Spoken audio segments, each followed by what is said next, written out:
Hey, what's going on YouTube? Hope everyone's doing well and surviving the winter. Um, Winter's finally hit here. I think we've got sub-zero temperatures all this week and probably, hopefully it warms up next week. But yeah, it's just been a grind with work and everything. And I just kind of wanted to make a video. I haven't made a video in quite some time, maybe a week or two.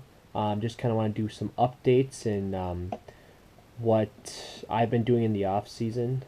I guess I don't even know why I called yeah, I guess I can call it a season. It makes riding feel kind of more of like a sport or something. But I currently have not. Well, I currently have been trying to sell. I've been trying to sell one or two of my bikes. Um, and yeah, it's kind of a crummy time to try to sell a bike in the winter. The people trying to buy are trying to get the steals, kind of lowball and get the steals, which I don't blame them because I do the same. But I am trying to sell my 2011 Yamaha FZ8, and I also am trying to sell my 1999 Bandit 1200. I know a couple months ago, I talked about wanting to just keep the Gixxer 750 for uh, sporty rides, and I was considering keeping the FZ8 for more sporty rides but longer. But what I've noticed is the comfort on this Gixxer, for me right now, has been manageable. When I've been out on the Gixxer, I've done multiple rides over 300 miles in one day, and I felt great, not sore, not tired. So it kind of eliminates the need for the FZ8, even though the FZ8 is a great bike. Um, the one thing that I am a little discouraged is I did put a lot of money in the FZ8. I think I put about $3,500 worth of modifications in, and when you sell a bike, the modifications don't add up to the price. And this Yamaha FZ8, they're entry level bikes, so they don't hold their value too well. And I have racked up quite a few miles on this FZ8 in the last year and a half, 2 years or 2 seasons.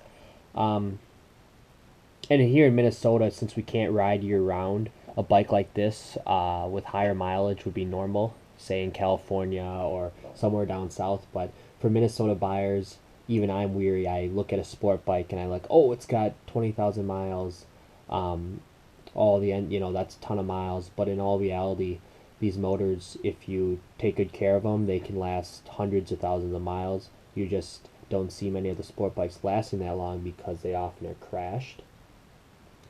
Um, and what I am going to do this spring is, if I do decide to keep this, or even maybe just make it more appealing for the seller, is I'm going to get the valves adjusted. I'm going to redo the front end, the forks and all that. And basically, when you have your valves adjusted, forks, that's kind of equivalent to a car getting their timing belt, water pump, etc. It's basically the engine's good for another um, several, several thousands of miles.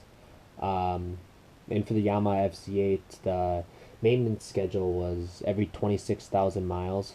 The valves need adjusting, and I've talked to multiple people, um, and all their valves surprisingly have been within that Yamaha spec.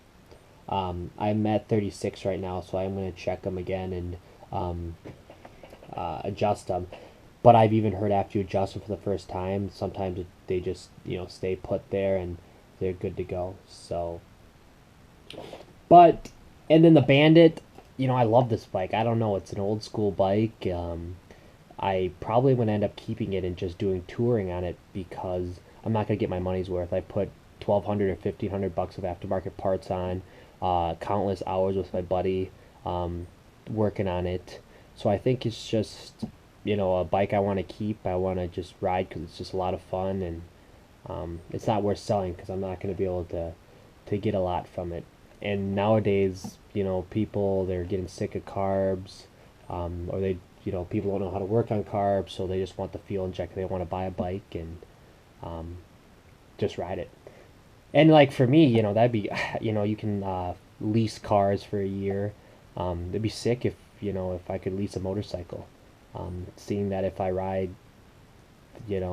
do another season where I ride 30,000 miles, You know, instead of having to buy a new bike each season, which I have done, you know, I could just lease it, bring it in, but you know, that'll never happen because of, you know, the other precautions or whatnot. But it'd be a cool idea.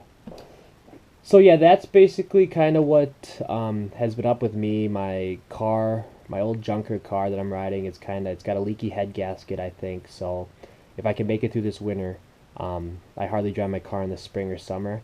So if I can make it through, I'm gonna start looking again for maybe a small truck or a reliable car. And it's not out of the question if I would trade one of my bikes or both of them for that. So I think also just looking on Craigslist this winter, I think I'm gonna make a video on what exactly I guess the best starter bike is, or what are good bikes to for good deals. There's a lot of the community, especially the younger guys around my town, are getting into riding.